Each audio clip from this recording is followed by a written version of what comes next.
Dr. Matson, gentlemen moderators, ladies and gentlemen. I'd just like to say as I begin my speech for this evening that as Dr. Matson and I press our respective viewpoints in this discussion, it certainly does not mean, as I'm sure you understand, that we feel any animosity toward each other at all. I've been with him some already this week, and I've enjoyed every minute that I've been with him. I do not agree with what he says, but I, of course, am interested in him as a person, as I've indicated. As a Christian, nothing would please me more than for him to see the truth of God and to become a Christian. And what I shall have to say by way of his position or anything that he's done is not to be regarded as ridicule at all, but to simply try to get before you the real events that have transpired in this discussion. I want to begin by getting before you chart number 22P. I want you to watch these closely. I don't have a great deal of time to spend on each one. I do want you to see something of what has occurred in Dr. Matson's yes and no tactics. His taking a position and then taking it back. Let's envision man X and man Y. Man X says, I did in regard to something. Man Y says, you did not. Man X comes back again and says, I did, and man Y says, you did not. Now we all can see that man Y is contradicting man X. Now let's look at 22P1. Nobody would have any trouble with the first one, but now let's look at Dr. Matson's self-claimed modesty. When Dr. Matson does this, he calls it modesty. Here we have Dr. Matson, first of all, saying, I know X. Then in the next breath or the next speech, he says, I don't know X. Then he says, I know Y. And then in the next breath or the next speech or the next night, he says, I don't know Y. Now, when Dr. Matson does this, he calls it modesty. And the rest of us know it to be self-contradiction. And he seems to want to intimate that I am some sort of an ogre about humility. Dr. Matson, Christianity upholds humility. But when a man signs a proposition and says, I know something, it is not a matter of humility then to turn around and say, you don't know it. That's self-contradiction. If I say, I know Bill is there, but after all, I may be wrong, that isn't modesty. That isn't humility. Let's look at 22P2. Dr. Matson's claimed modesty, self-claimed modesty continues. If I did what Matson has constantly done by way of taking it back, he wouldn't call it modesty upon my part. Even he would call it self-contradiction. For example, X and not X. And he would do the same with the Bible. In fact, his questions tonight to me were calculated to try to get the Bible in contradiction, and let's see how successful he is at doing that. Let us notice in 22Q the positiveness of Dr. Matson. What I mean by that, I say this facetiously, Dr. Matson, because I have not really found this positive. What it amounts to is this, and I'm just going to be sort of paraphrasing what it seems clear to me he has done in this discussion so far. Of course, I cannot say that I know that God does not exist because there may be some information which I do not have. But I do know that the God who will punish some individuals eternally in hell does not exist, and I cannot be mistaken about it. But I must remember that I might just possibly be wrong. In summary, I didn't really mean it when I said I didn't really mean it, but of course, I just might possibly be wrong. I would like to suggest to you that you write to the Cornell University Press and ask them if that is characteristic of the entire series of books, a very learned series, allegedly, and of high reputation, if that's characteristic of the entire series. Dr. Matson in 22R, Dr. Matson's first affirmative Monday night, I might just possibly be wrong. His second affirmative Monday night, I cannot possibly be mistaken about it. His third affirmative Tuesday night concerning the above statement, Dr. Matson said, I was speaking loosely, I'll admit, and I apologize, and I beg your pardon, and I won't ever be modest again. His third affirmative Tuesday night, all I meant was that after all, Dr. Warren's God, who is my devil, might just possibly exist. I don't think so. ... You can't be too careful. I'll take my own chances, but I don't want to get anybody else in trouble. All right, Dr. Matson, so far as I can see, could have sent a telegram down here for all the real information he's given us, for all of the rational argumentation, for all he's done other than sheer subjectivism of saying, can't you see that? He could have sent a telegram and said, quote, I don't like a God who's infinite in justice as well as in love, and who will punish the disobedient at all. Stop. And don't you feel the same way about it? Stop. And therefore, don't you feel that God does not exist? Close of message. To sum it up and to put it in proper logical order, and I'm afraid, Dr. Matson, your suggestions about teaching logic, that I've had some logic teachers that might exceed you as teachers of logic. I will present to you the one and only argument he has made in regard to, you might compare what he has said in his book, The Existence of God, page 135. But let us look at chart 70A3. Now, by looking at this chart, you see in a very simple way everything really he has said in this discussion. He has said a lot of little nitpicking things on the side. To chase every rabbit up and down every trail he has set out would, of course, be impossible to make a concerted, coherent reply. But here is what all he has said. If pointless suffering exists, then there is no God. That's what we mean by P superscript S. Secondly, he says pointless suffering does exist. Therefore, God does not exist. Now, it is true that he did make an argument on the resurrection of the body, and I shall cover that just a little later, a little more detailed than what we have done thus far. But now, in response to this, which is basically what he has done in this debate, I want to notice, as to chart 70A3, we say the argument is valid, but arguments are unsound even if one premise is false and the second premise is false. Now, what I'm saying is there is no pointless suffering. Now, the falsity of this second premise is made clear in what I went at considerable length to show you last evening on chart number 36U, beginning with that, the basic affirmation in regard of Christian theism in response to the problem of evil as stated by atheists. Here it is. I'm not going to have the time to go into detail of it again, but simply to get before you the fact of what I have argued. It is erroneous to conclude, as atheists do, that the existence of evil in this world proves that God does not exist. And certainly Dr. Matson has said that it is simply pointless suffering. Now, on 36U2, we see the positive element. I pointed out that in this basic affirmation, which really shows you the response of Christianity to this alleged argument from evil, here is the basic Bible teaching in regard to it. 36U2, I gave you 22 propositions, among which is the fact that all instances or all occurrences of human suffering, notice proposition W10, result from some condition or conditions which was necessary to providing man with the ideal environment of soul making. In other words, God created this world, as Isaiah 45:18 says, to be inhabited.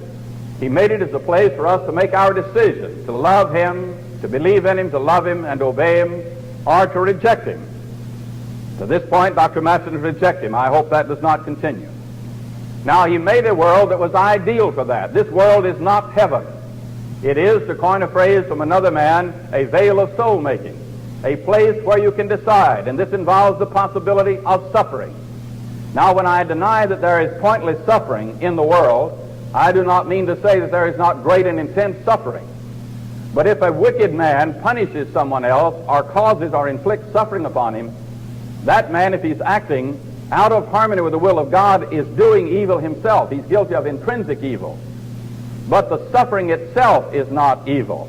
Even the suffering in hell is not evil, for it is retributive, and it is what he deserves according to Romans chapter 6 and verse 23.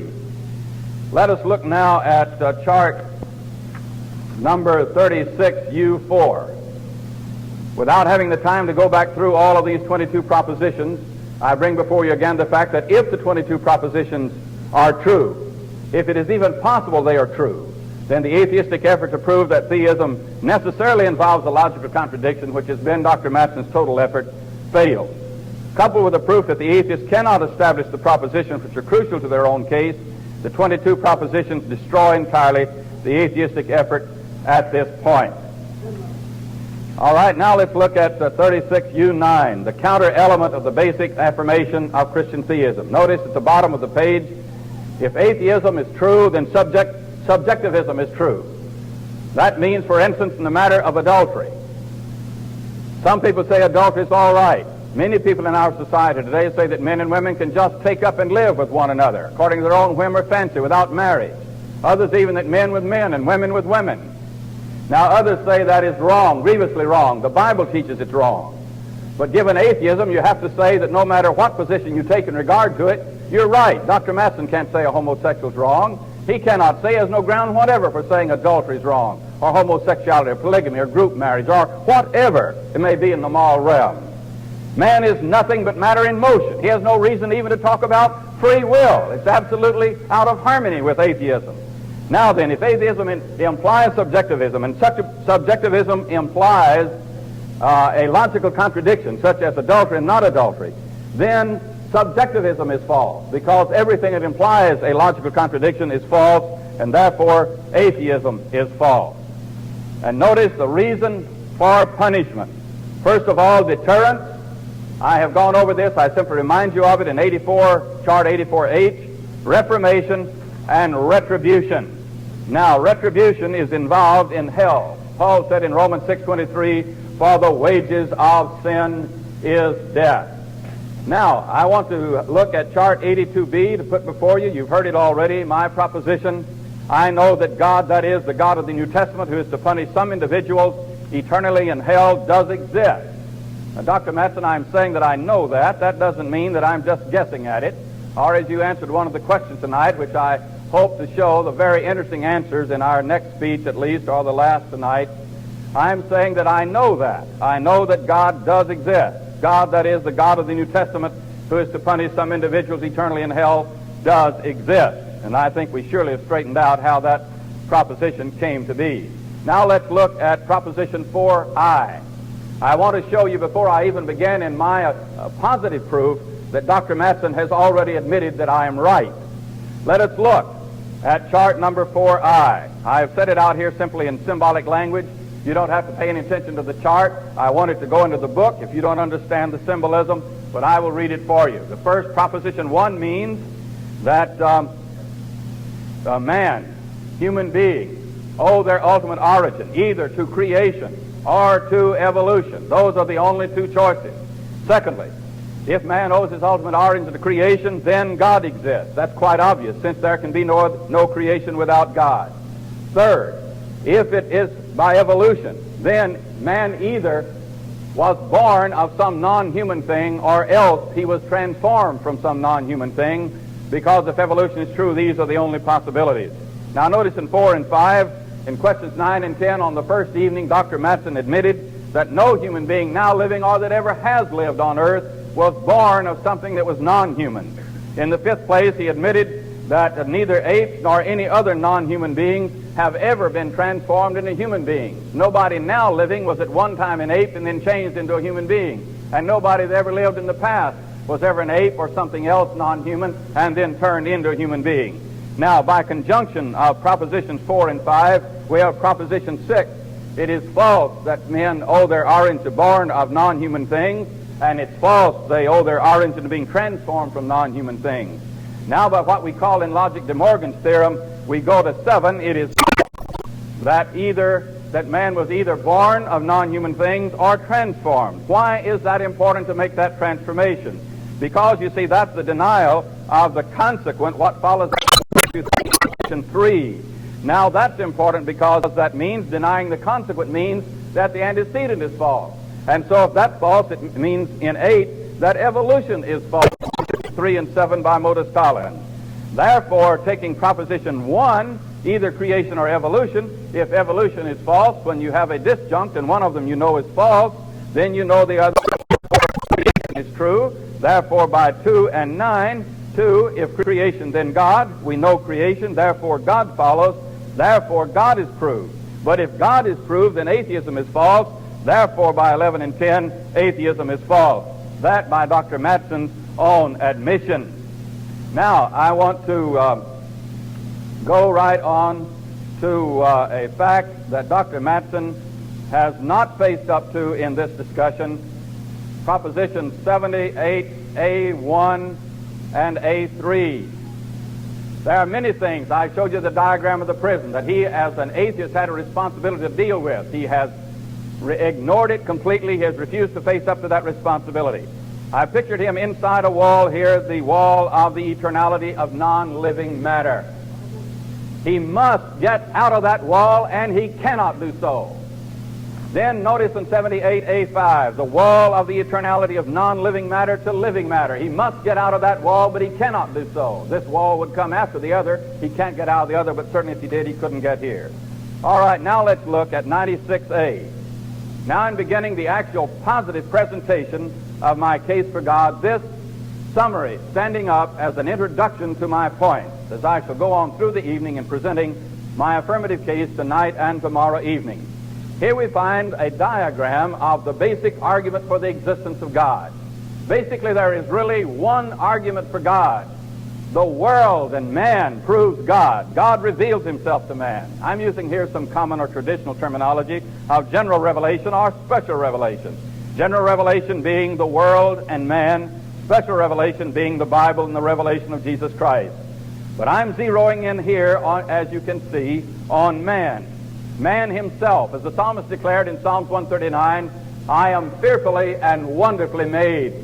As he thought about the marvel of his own body, of his own soul and spirit, he realized that he simply could not be accounted for in any way other than God, and cried out in adoration of God, I am fearfully and wonderfully made.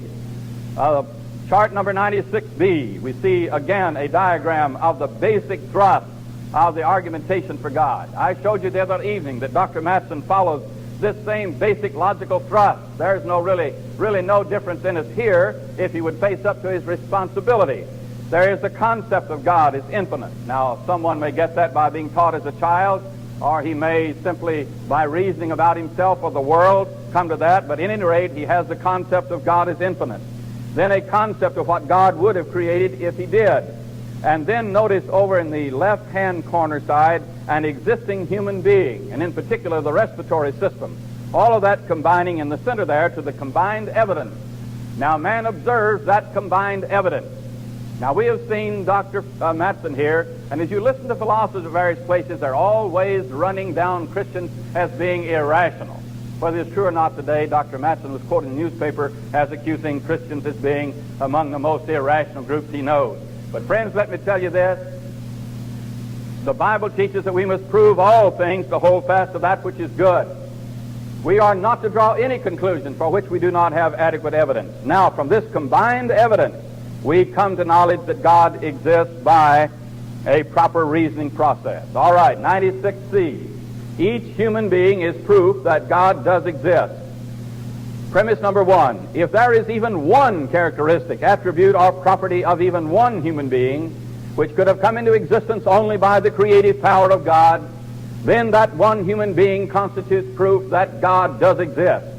Secondly, there is at least one characteristic, attribute, or property of at least one human being which could have come into existence only by the creative power of God. Therefore, that one human being constitutes proof when the evidence is recognized and reasoned about properly that God does exist. I want to get before you, I want to skip ahead just a chart or two to get before you a chart that I'm going to be talking about at considerable length. Chart number 96E. The circulatory and respiratory system proves God. My friend, if you were to tape up your nose and mouth for more than 5 minutes, you would be dead. Every evolutionist recognizes that it takes, even according to their own calculation, millions of years for something to evolve as complex as a human being. But you have 5 minutes for this to happen with a human being. Now notice, in the circulation of the blood, in the heart and lungs, on the left side, there you have the heart pumping blood into the lungs. There is the interchange. As you breathe in oxygen into the blood is taking up oxygen, this life-giving oxygen, that it will serve as a sort of delivery and pickup service throughout the major organs of the body, even to all the cells of the body. It then will give off carbon dioxide. It will then be pumped back to the heart to be pumped to the rest of the body. Notice down to the rest of the body, I mean to include the brain, the liver, the kidneys, the pancreas gland, and so on. All of that. Now, my friends, this constitutes proof that God does exist. No wonder the psalmist cried, I am fearfully and wonderfully made. But I'll have much more to say about this in succeeding speeches.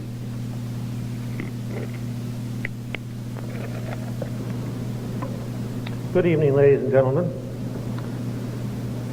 I'd like to begin by returning Dr. Warren's kind compliments and express my personal friendship and esteem for him. Tonight, my good friend Dr. Warren is on the affirmative.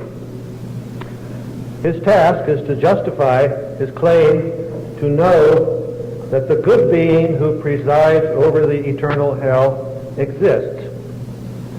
An impossible task, as I have shown, since it requires an impossible task, and I suppose that's why he delayed 15 minutes getting into it. It's impossible because it requires him to prove that a self-contradictory proposition is true.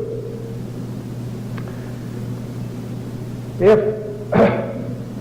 I guess I will yield to temptation, as I always do, and say a few words in response to some of the shafts that Dr. Warren directed against me in those first 15 minutes before he got on to the affirmative. I'll say about his remarks about my contradictory modesty only that I'm not going to say any more about it. If he insists on going ahead and claiming that every time I, through the habit of 20 years, say, well, I might be wrong, that then I've contradicted myself and I might as well stop, well, let him have his fun. I would think, though, that he might have spent more time on talking about some of the many points that I made, which he quite omitted from his telegram that was supposed to have summarized what I was saying, just to remind you, in case you've forgotten any of them, all that is contained in my analogy with the aircraft engineer who knows that his planes are going to fail and nevertheless sends them up, which, perhaps out of personal bias, seems to me was a serious argument and should have been taken seriously. Perhaps it's too serious for him. Dr. Warren says now that I'm unable to say that homosexuality and adultery, the examples he gave to indicate that he meant fornication, that I can't say they're wrong. My own policy is live and let live, and I don't think that anything is wrong socially unless it does harm to other people. I don't find that these alleged crimes do harm to unwilling people. They may do harm to those who engage in them, but in that case, the proper thing to do with them is to exhort them and to point out the error of their ways and not to punish them as if they were crimes. Oh dear, I said may again. Sorry about that. He did, in his last 5 minutes, give us at least the bones of 3 arguments for God existing.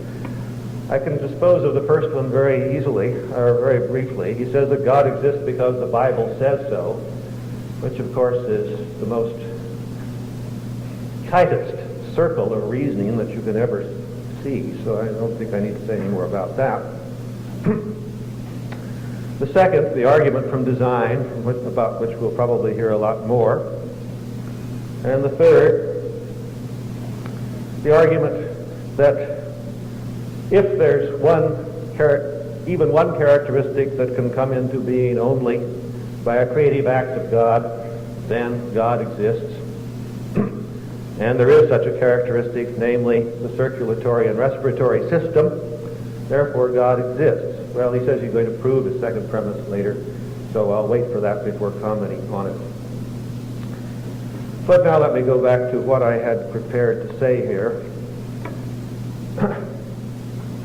I said that, I've already said, but let me repeat, that Dr. Warren's task strictly is impossible, since it requires him to prove that a self-contradictory proposition is true. If morally good is a concept that is applicable to a being who eternally cremates a fully conscious Anne Frank in an eternal super-duper gas oven, then that concept, morally good, is certainly applicable to anything whatsoever.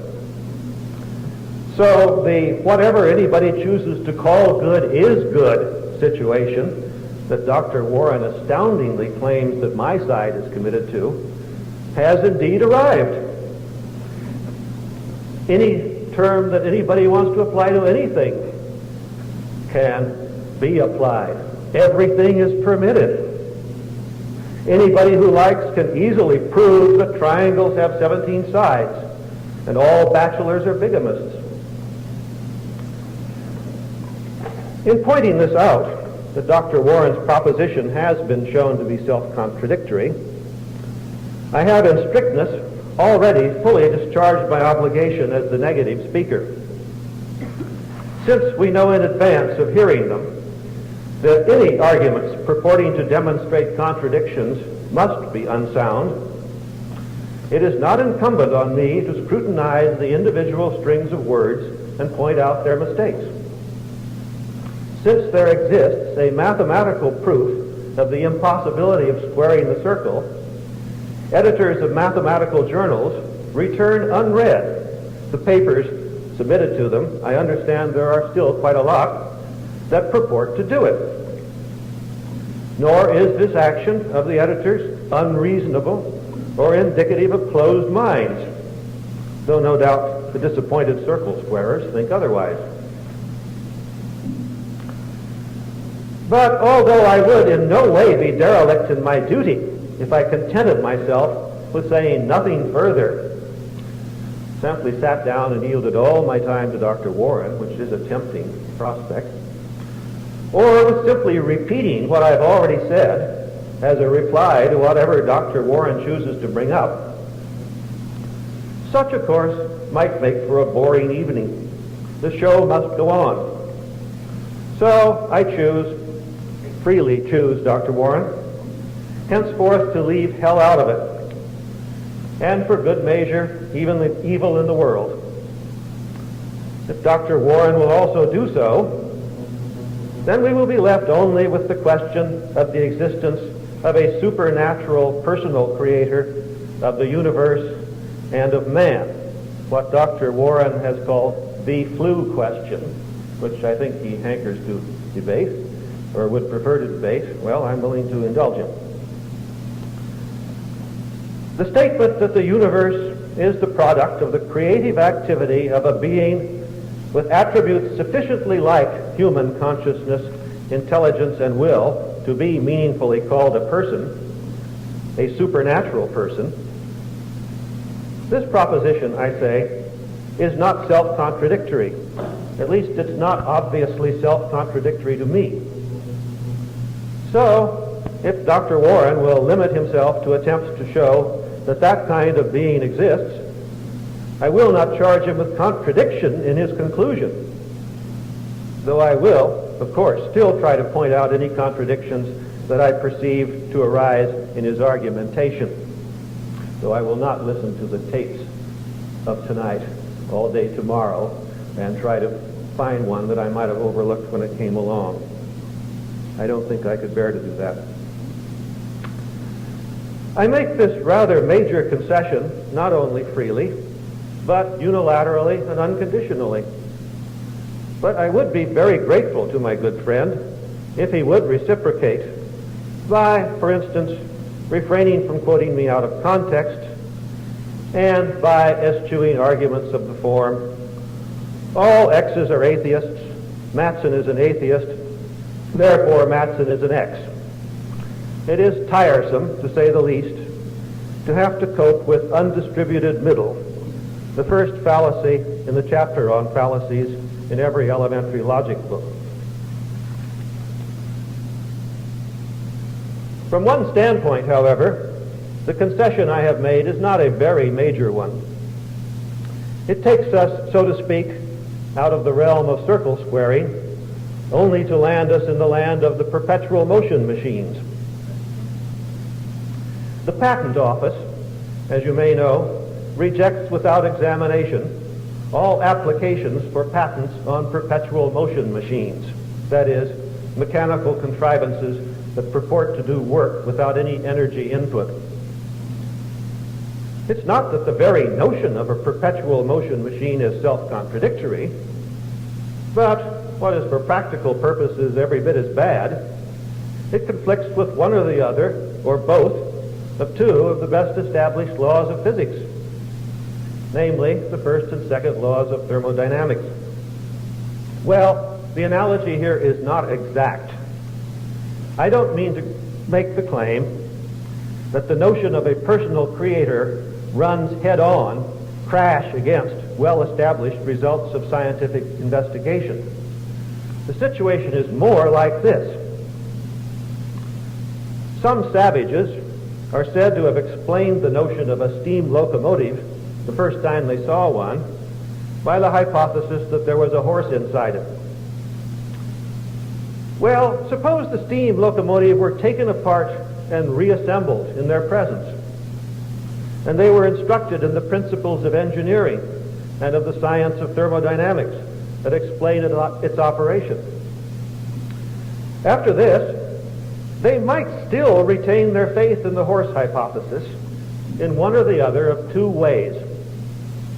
They might simply reject the evidence of their eyes and the reasoning of their instructors and continue to assert there has to be a horse in it.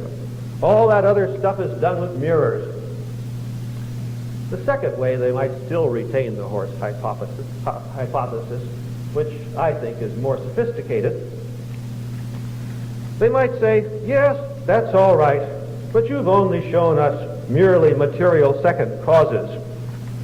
What really makes it run is an invisible horse who manifests himself through steam, pistons, and so on. In terms of this parable, most theists nowadays are savages of the second kind, but I think my good friend Dr. Warren is of the first kind. But we shall see.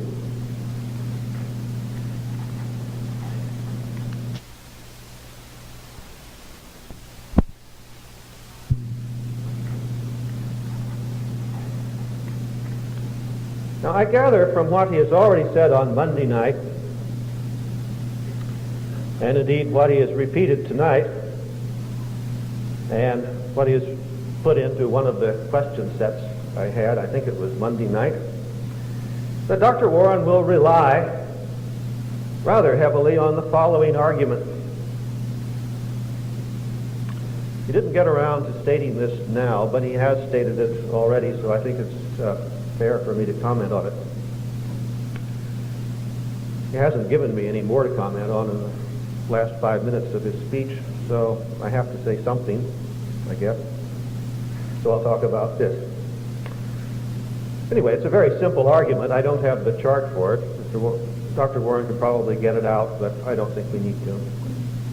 Either theism is true or evolution is true, and not both are true. He said on Monday, if I'm not mistaken, that these are mutually exclusive and exhaustive alternatives. So that's his major premise. Either theism is true or evolution is true, and not both. Not both the way the sophisticated savages put it. Second premise, but evolution is not true. Conclusion, therefore theism is true. And by theism, I think, like Parson Thwackum, he means Christian theism, and indeed primitive Christian theism. Oh, thank you very much. Yes, that is the argument. It's set out there at considerably greater length, but I think I've given the bones of it. Well, this argument is an attempt to lighten his heavy load by, in effect, circumventing the obligation of the affirmative to prove his case. He seems to think that all he has to do is show that my position is untenable, whereupon he wins automatically, by default. Now, this type of argument is grandly called the disjunctive syllogism. It is, as an argument form, valid all right, and sometimes useful, especially when the disjoined alternatives are the contradictories of each other. For example, the following argument.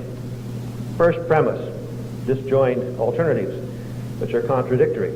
Either hell doesn't exist, or God isn't good. Second premise, but hell does exist. Conclusion, therefore God isn't good. That, as we have seen, is a perfectly sound argument. But you have to be careful if the disjuncts are not contradictory. Take this one. Either it's blood or it's wine, but it isn't wine. Therefore, it's blood. That's a valid argument, but it isn't sound. That is, you aren't forced to accept the truth of the conclusion that it's blood, if in fact what it is red ink. That is, that somebody forgot about that possibility. I mean to say, you have to be careful to be sure that you have really narrowed down the possible alternatives to two.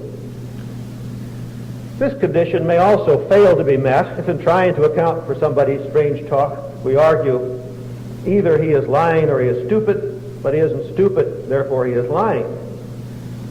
Perhaps the explanation is really that he is forgetful, but we didn't think of that possibility. Well, I'm sorry to be giving you elementary logic lessons, but it turns out that these are frequently necessary here. Now, to get to Dr. Warren, he has been insufficiently cautious in his major premise. That's number one there, the only possibilities, he said. Thank you.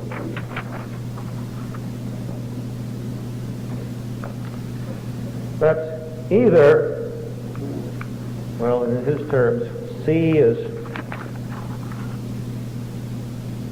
well, E is evolution is true, but I guess C is creation is true. Thank you. Is that what C means, creation is true? Human beings owe their ultimate origins to creation. He claims that these are the only two alternatives. One of them must be true. There is no third possibility.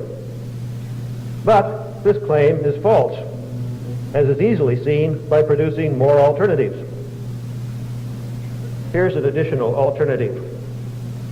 The world, including life, was not created at all, nor has it evolved. It has simply been here in much the same condition eternally.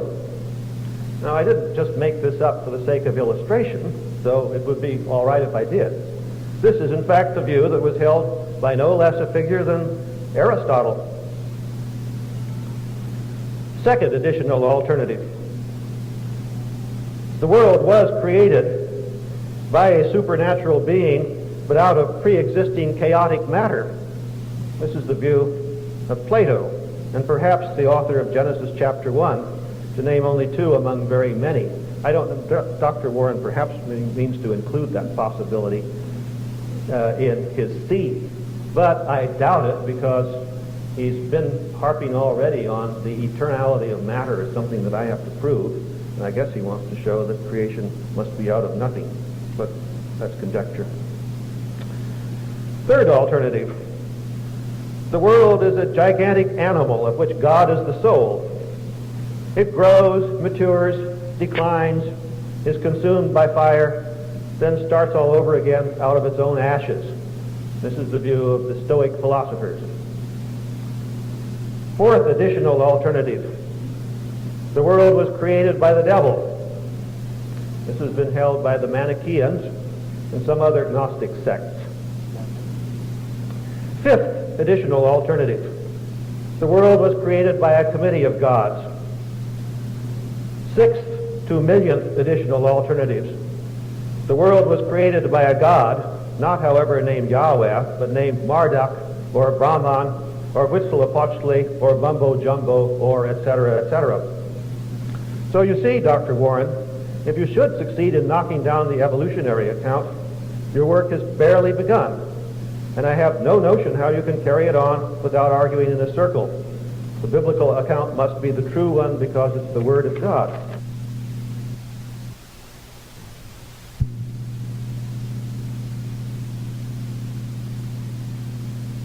Dr. Matson, ladies and gentlemen, I'm glad to be back with you for the second speech of the evening to reply to what you've just listened to and to continue my argumentation. What I had to say in the beginning of the introductory remarks was certainly relevant to my entire case because Dr. Matson has made a great deal, as he continued to make a great deal, of the alleged contradiction between the existence of God and the existence of evil. This is why I wanted to keep before you the fact of what I had already accomplished along this line, because it is relevant to what we will be doing tonight, as it's clear from what he has said already. He started off by saying that my task is impossible because my proposition is self-contradictory.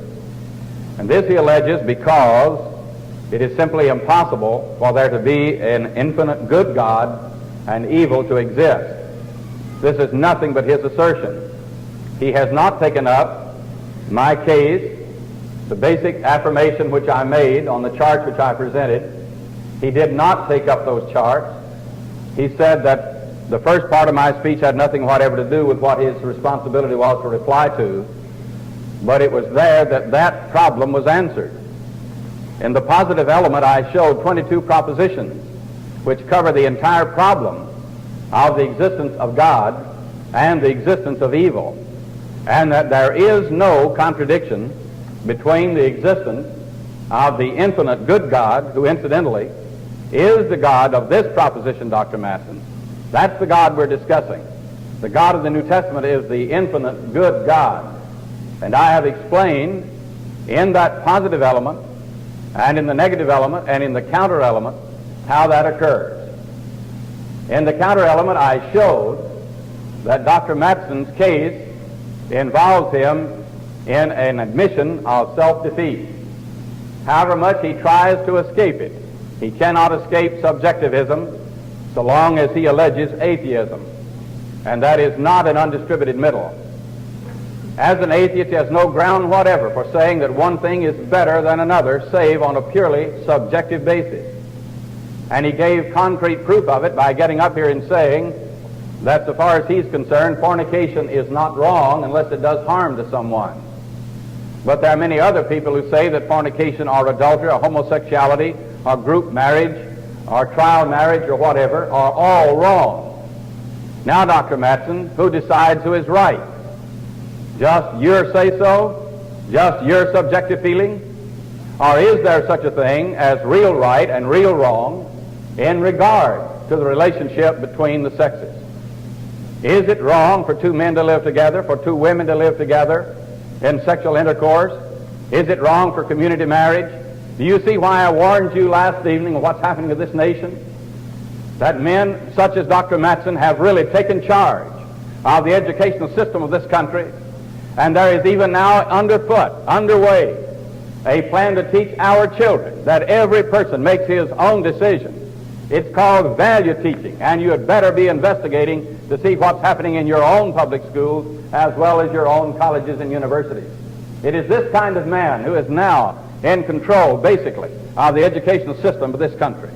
My proposition is not self-contradictory. He has not dealt with the material that I've given, and a wave of the hand will not take care of it. Now, his illustration about the aircraft engineer knowing what would happen, oh, that's a terribly hard argument. It's based allegedly to show that if God knew what was going to happen, God is evil if he created the world. Of course, God knew that man would sin. The Bible teaches that even at the foundation of the world, Jesus Christ was a lamb slain. It was a part of the eternal plan of God to save man by the gift of his Son.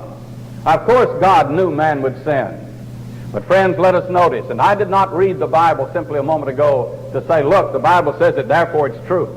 Now, Dr. Matson, if you'd like to have another debate in which we discuss whether or not the Bible is the Word of God, I'm sure that can be arranged. But that was a misrepresentation. That was not the way I used it. I said, no wonder the psalmist said it. I'm saying the same thing.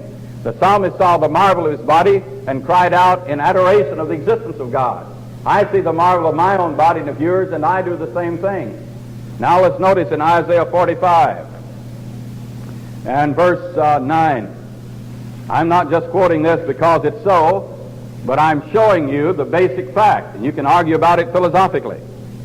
Woe unto him that striveth with his maker. Let the potsherd strive with the potsherds of the earth. Shall the clay say to him that fashioneth, what makest thou?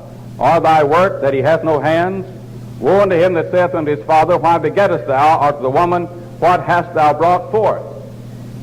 This is simply the case, as is argued well in the book of Job, and it's certainly philosophically sound, that granting from a counterfactual hypothesis for Dr. Matson, if man envisions the possibility of there being an infinite being, Would he be wrong to create, knowing that man would fall into sin, and to even call him to account for his sin? This is making clear that there is no platform from which we can stand to make that judgment. And God goes into great length in the book of Job to make that clear, and it is true. There is tremendous presumption in the mind of this man to think that he can so judge an infinite creator, infinite in knowledge and wisdom, infinite in power, infinite in goodness, infinite in justice, to decide whether or not he should create. And so his illustration about the aircraft engineer amounts to exactly nothing. And his point about fornication simply verifies what I've said all the way through of this. To be an atheist, you must in effect deny free will, because you're nothing but matter in motion. Everything is nothing but a physical reaction to a physical stimuli. You have no basis for saying one thing is any better than another, or that one thing is right or another thing is wrong. Now he says Dr. Warren's task is impossible because the proposition is not self-contradictory. Went into that again, and I have shown already that it is not. He then says he would like to discuss the flu debate, the propositions in the flu debate. Well, Dr. Matson, that's actually the God we're discussing. The infinite God of the Bible is the good God of that proposition. Now let's notice my chart 4I and the terrible misrepresentation which he made of it. Dr. Matson, let me suggest to you kindly that you listen a little more carefully to what I said. In proposition number 1, this is talking about the origin of human beings. Either human beings owe their origin to creation or to evolution. I'm not talking about the evidence or the existence of the world as a whole. That's another problem. We could talk about it, but that isn't what this chart says. I am confining this argument to the existence of human beings. I gave him another chart that showed that plainly. I am arguing from man. The world was on that chart, but I showed that I'm arguing from man. Let's look at 96A just briefly, and we'll put 4I back up there. Notice the world. It is a part of the general revelation of God, but notice the shaded area, man. That's from which I am making my argument. Now back to 4I. Now the argument in the premise in number 1 is, it is either by creation or by evolution. That exhausts the possibilities. The truth of the matter is, if you have a disjunction and that disjunction is true, and you deny one of the disjuncts, then the other must be true. Here we have a case of strong disjunction. It does set forth the only possibilities. Now Dr. Matson admits, he's even reiterated it here tonight, claiming the eternality of matter, though of course he couldn't prove it if his life depended on it, that there was at one time no life. In his book he said there is no such thing as spontaneous generation. Yet tonight he now stakes his case on generation of life from non-life. Now then, if at one time nothing existed that was alive, all that is alive is not, all that is here is non-living matter. But there comes a point in time at which there is life. Now, Dr. Matson, I ask you to address yourself to that problem. Now you not only have that problem, but you have life changing on up to human life. There had to come, Dr. Matson, a split second in time at which there was something that existed that was living, given your theory, that was not human, but in the next instant it was human. Now you'll have to explain how that happened. There is absolutely no way he can get around that. And what I've said in this first proposition still holds. Creation or evolution. Did man evolve? Did there go from non-living matter to life? And then by changing complexity on up to something very complex life, but was not human. And then the transition from non-human to human. He has already admitted that nothing non-human ever was transformed into human. Nothing that was human ever was born of something non-human. Those, I submit to you, are the only possibilities. Therefore, evolution is impossible. Now, I submit again that creation or evolution are the only possibilities for the ultimate origin of human beings. Notice how he so deftly, perhaps I could even say deviously, but I refrained from doing so, avoided the fact that I said the origin, the ultimate origin of human beings. Now then, human beings If they do exist by creation, it is clear that God is the origin of man, for creation can come only by God. If evolution, then it must have been either by birth or by transformation. It was not by birth or transformation, therefore evolution is false, therefore creation is true. That argument stands, and Dr. Matson has not touched it. Now, back to the point of my affirmative. How much time do I have, Brother Deaver? I want you to look at chart number 96D. In chart number 96D, we have this man with his nose and mouth taped up.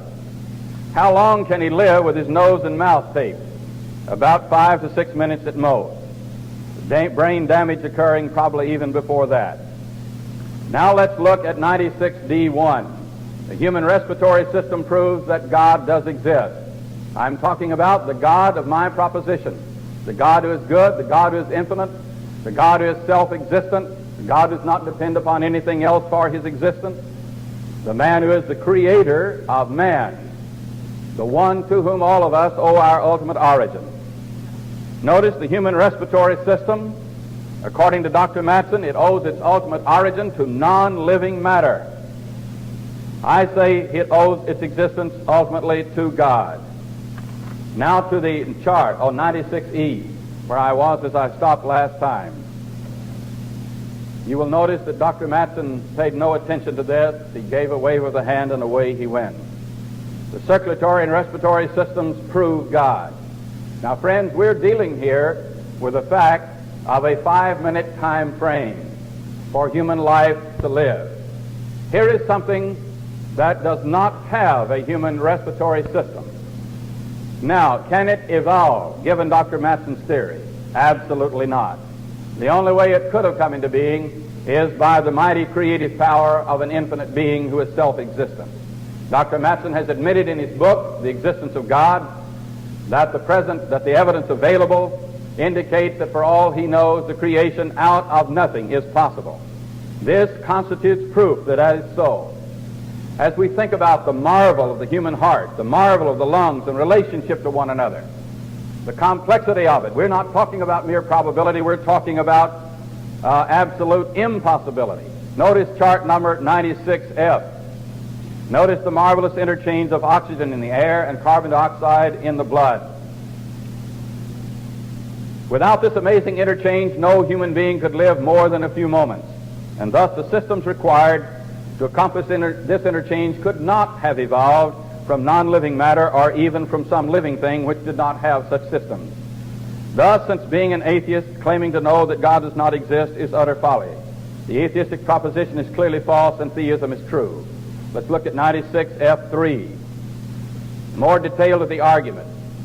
If the gaseous interchanges, that is, of oxygen and carbon dioxide in the respiratory system of a human being, possess such properties or involve such things as to make clear that such interchanges were not brought into being by any part of or the totality of dead matter, then the respiratory system of the human being in which these interchanges occur must have been brought into being by the Creator who transcends the universe, God.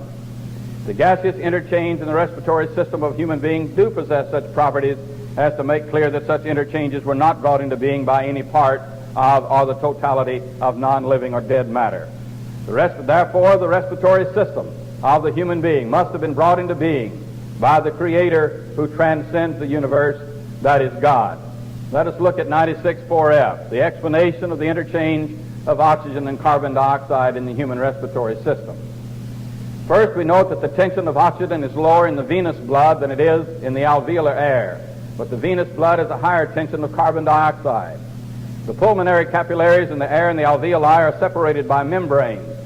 Notice this interchange of oxygen and carbon dioxide is not like tying one hose of water up to another so it just goes down that way, but it has to go through a wall, as I showed you on a previous chart. The pulmonary capillaries in the air and the alveoli are separated by membranes which are so delicate as to be freely permeable to these gases, oxygen and carbon dioxide. How could that possibly have evolved? There is simply not the time frame for it to have occurred. It is absolutely impossible. It requires the infinite power, the infinite wisdom, the infinite knowledge, and the goodness of Almighty God. The differences in the relevant pressures of the two that is, of the passages in which their air and carbon dioxide are favorable to a rapid inward diffusion of oxygen from alveolar air to blood, and an outward diffusion of carbon dioxide from the blood to alveolar air. Now notice in 96G, now I'm anticipating that Dr. Matson will take care of all of this with a wave of the hand, and nothing of it is really relevant, and he's got something that shows that the proposition is self-contradictory, even though I have given charts in great detail showing that his alleged charge is simply false to the very core. Now let's look at the alveoli of the respiratory system. I challenge him, I plead with him to take up this information and explain it.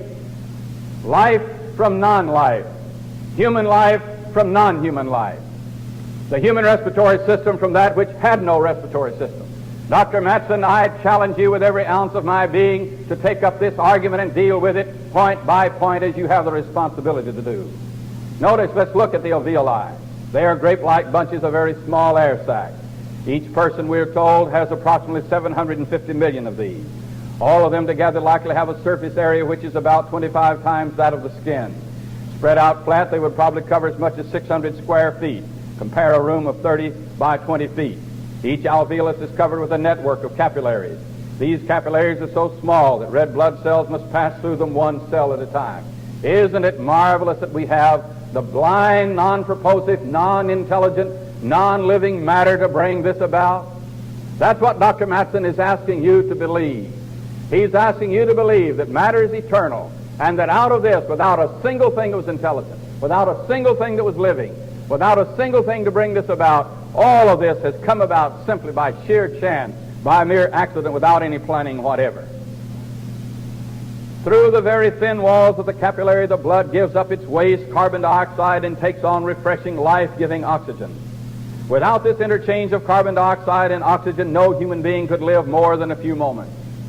The body's entire blood supply must pass through these small blood vessels every few minutes. The blood goes in one end a dark blue black and out the other a bright cherry red. Day and night this process must go on without interruption. You go to sleep at night, the two pumps in your heart keep on going. And if they should stop, you wouldn't wake up the next morning. They'd find you dead in bed. If it stopped for longer than 5 minutes, you'd be dead.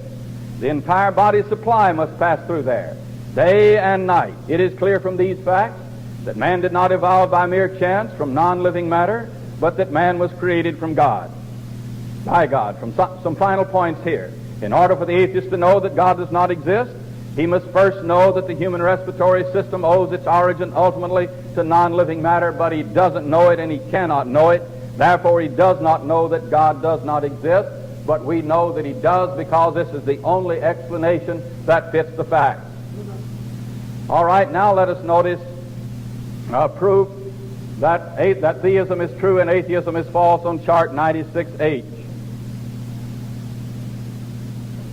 No, 96H1. If the respiratory system, that's what these symbols mean on this chart. Premise number one, if the respiratory system of human being actually does exist, then the actually existing respiratory system of a human being owes its ultimate origin to the intelligent, purposive, creative act of the infinite being of God, or else owes it to evolution. Now, friends, when you have a disjunctive proposition, if that disjunctive proposition is true, and you deny one of those propositions, then the other disjunct is true. If A or B, B is false, therefore A. And certainly if you have strong disjunction, as we have, as I've already showed you in a previous discussion. Now, the respiratory system of a human being actually does exist. It therefore follows that it is either by creation or evolution.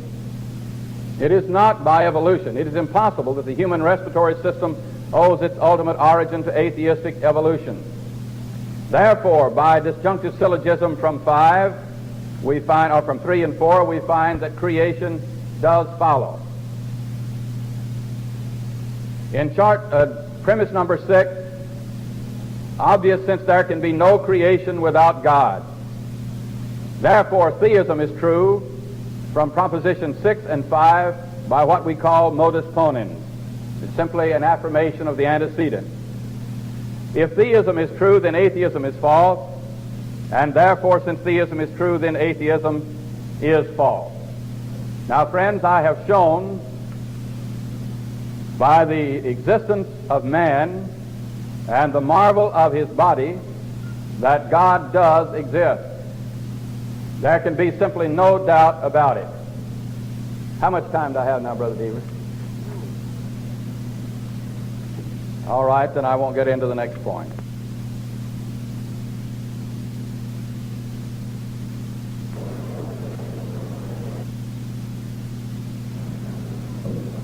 Well, I was right. It's a real horse, not an invisible one. Dr. Warren has stated that the alveolar system is wonderful. I agree. Of course, from that, nothing follows as to its history.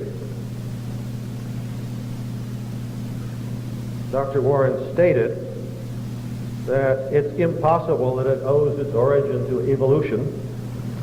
Well, we shall see. The only reason he gave for that I heard, was that we don't have the time frame. I don't know just what he means by that, but 5 billion years are a long time, and a lot can happen. Dr. Warren made a number of other points in his last presentation. Perhaps there'll be time later tonight to get around to all of them. Right now, though, I think I'll just deal with his complaint that I have paid no attention to his ape mother of a human child argument. Well, I hope to remove the basis for that complaint. To do so, I shall have to start discussing evolution.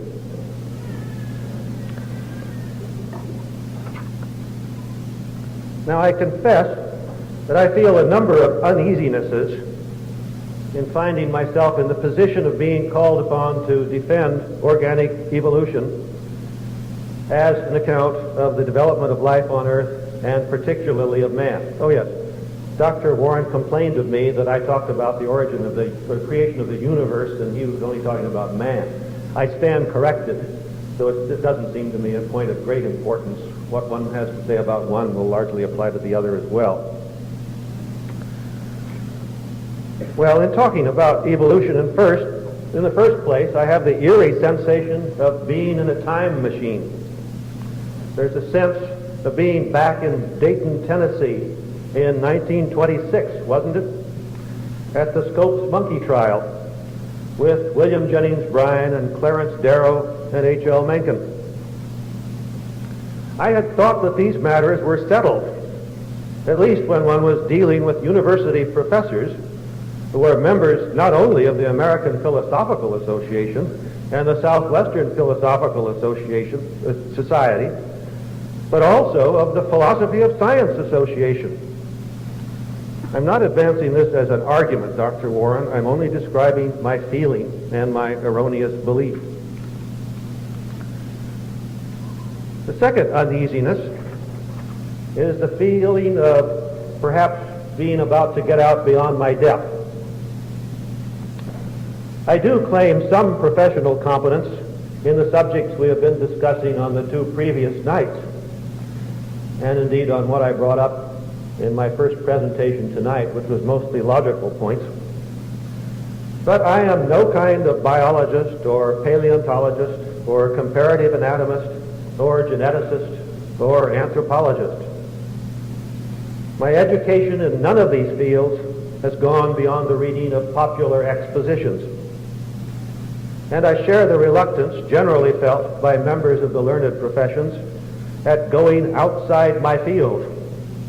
In this case, not just outside my specialty, whatever that is, or even just philosophy, but outside the humanities altogether and into the exact sciences, where I feel a stranger and as butting in.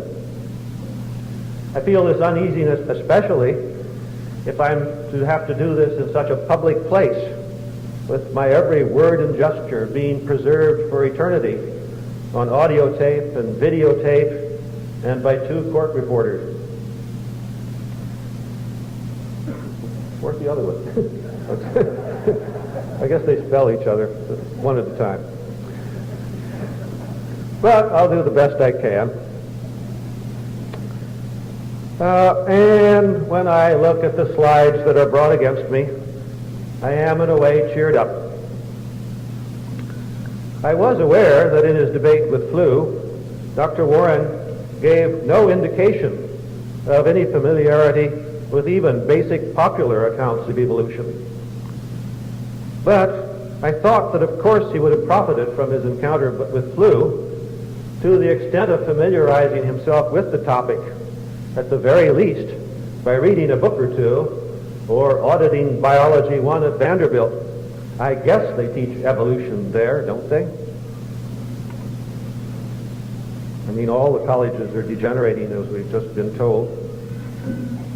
So I was afraid that I would be embarrassed by being pressed to engage in technical discussions concerning immunological distances, mutation rates, comparative anatomy of the teeth, prokaryotes and eukaryotes, theories of the composition of the primitive atmosphere, and Lord knows what else, when I, as a matter of fact, haven't even memorized the succession of the geologic periods. But unless he's preparing an ambush for me, this hasn't happened. Here comes the same argument, the monkey mother of the human baby that was thrown at poor Flew so many times and reduced him to gibbering almost. This argument, a reductio ad absurdum, namely, if evolution is true, then at least one non-human being must have been the mother of a human baby, but that's absurd. Therefore, evolution is false. See, I didn't say. Well, that is the argument I'm going to discuss in a moment, with considerable preliminaries. I say I am cheered up in a way when I see this argument hold out, because it's rather easy to deal with. But at the same time, and I think more intensely than I am cheered up, I am appalled at it, as Flew was. Flew was too tactful to say it, but I'm, as you know, not a tactful person. I am appalled that I have been brought all this way to be confronted with something so awful.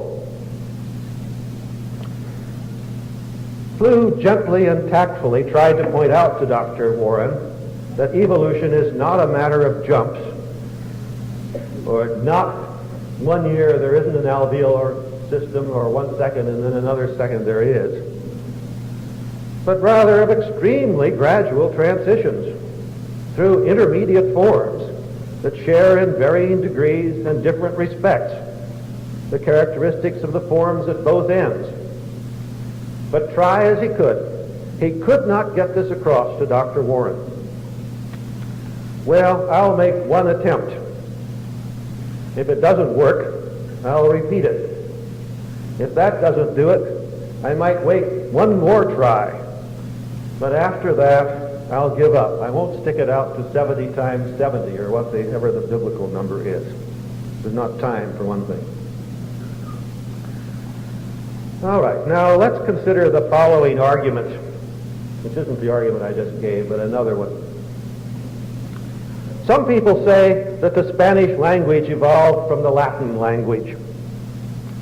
But if it did, then there must have been at least one Latin-speaking mother whose baby was Spanish-speaking. But that's absurd. How could they have communicated? So Spanish has nothing to do with Latin. And I suppose, well, that's the argument. I'll repeat it. If Spanish descended from Latin, then there must have been at least one Latin-speaking mother who had a Spanish-speaking baby. But that's ridiculous. So Spanish didn't evolve from Latin. This argument, I think you'll all agree, is not only a reductio ad absurdum, but is itself as absurd as anything can be. You're all aware, I trust, that Spanish is a linguistic descendant of Latin. Of that, there is no doubt possible. And I think all of you, including Dr. Warren, can easily comprehend how Spanish could, and indeed did, evolve from Latin without any such embarrassing situation as contemplated in this joke argument, which, note it well, is exactly parallel to Dr. Warren's blunderbuss to shoot down evolution. They stand or fall together. If organic evolution has to be false on account of the mother-baby difficulty, so necessarily must be false also the known history of the Romance languages, and for precisely the same reason. In considering why this linguistic fundamentalism won't do, we might pick up a few philosophical morals. How can we get from Latin to Spanish without running into this impasse in the nursery? Very easily, of course. I doubt whether, before I mentioned it just now, I doubt that anyone ever even dreamed of such a difficulty. People in Spain who spoke Latin just spoke more and more slangy, slurred, in quotes, ungrammatical Latin, and as time went on, these modifications being cumulative, they came out with a language quite different from Latin. No trouble at all. You can, in fact, hear that kind of process going on right here and now, for that matter. You and I both speak English, but my speech is quite distinct from yours in all sorts of ways. After I say 3 words, you can tell I'm no Southerner. And if Florida were cut off from the rest of the states for several generations, as Spain effectively was from Italy, the inhabitants of Berkeley and Tampa, when at last they met again, would probably not be able to understand each other. They'd be speaking by that time Berkeleyan and Tampese. The philosophical moral I want to draw from this is that there is no such thing in the world as the Latin language, some monolithic, fixed, changeless entity existing on its own. Or at least there wasn't when Latin was a living language, which is what we're concerned with. All that existed out there, objectively, to use Dr. Warren's favorite word, in the world, was millions of human beings in the Roman Empire talking to each other and being understood. In order for them to be understood by sort of whoever might come up and listen to them, their vocables and speech patterns had to have a certain similarity, but never identity, not between any 2 individuals at all. Every Roman had his own speech habits, characteristic intonation, favored vocabulary, none exactly like anybody else's. There were not these individual speakers and also the Latin language any more than there are you individuals out there, and also, over and above that and beside it, tonight's audience. Tonight's audience is just a convenient expression for referring to you individuals all at once in this particular relationship. It's a great convenience to have words like tonight's audience, because if we didn't have them, I couldn't talk about you all without reciting the list of your individual names. So before I got one sentence out, you would all have gone home. Well, it's no different with the Latin language. It may frighten some people to tell them that the Latin language never existed, but I hope you can see now that there is a sense in which that is true. And useful, furthermore, a useful thing to say to someone who has fallen into confusion from thinking that there is some individual thing with its own essence called the Latin language, and that every sentence must either be in Latin or not in Latin, so that the question, is he speaking Latin, always has to have a yes or no answer. Now, Latin and Spanish, as well as the more familiar word, at least in philosophical examples, bald, B-A-L-D, are examples of what are technically called fuzzy concepts. Although in most cases we can state unequivocally whether or not something or other is to be subsumed under them, whether it's true to call a sentence Spanish or Latin, or a man bald or not, there is, in each of these cases, a borderline area. So you're confronted with the question, where are you going to draw the line? Now, an important point. It's the rule rather than the exception for a concept to be fuzzy. There are exceptions like triangle and infinite, perhaps infinite good, all-knowing being. But those are exceptions. Things like horse or Spanish or man are fuzzy concepts. It's sometimes thought, as by Dr. Warren, that fuzziness can be removed by precise definition. But this is an illusion, at least when we're dealing with anything very complex actually existing in the world. One might suppose that we could define bald as having fewer than 100 hairs on the head, and then it would be only a matter of counting. If he had 100, he'd not be bald, and if he had 99, he would be. So then, in principle, when we have this precise concept, we could always tell whether a man was bald or not. But if we tried to do that, we'd run into trouble, even in such a simple case, because we come upon problems like this. Does this teensy bit of fuzz here count as a hair or not? And what about this undoubted hair that's placed so near the midpoint of the ear? Does that go with the head, in which case we count it, or does it go with the beard, and so we don't count it? And as you can easily see, with languages, the project becomes altogether impossible. There is no even conceivable way of defining Latin and Spanish so that there is even in principle always a yes or no answer to the question, is this sentence Latin or is it Spanish? Well, I'll make one qualification on that. We could, in principle, by Gödelian methods, never mind what they are, we could write out all the possible sentences, say 500 words long or less, all the possible sentences in all possible languages, and then arbitrarily tick them off as Spanish or non-Spanish. But what would be the point of doing that? It would be a perfectly arbitrary procedure, and our catalog would, I suspect, engulf the world, at least if we tried to do it. Let's look at a few more features of linguistic evolution. So tell me, how much more time do I have? 2 minutes. Oh, I think I can get through a little bit of this. There is, of course, a whole science of linguistic evolution, though I don't think it has stirred up the emotions of organic evolution.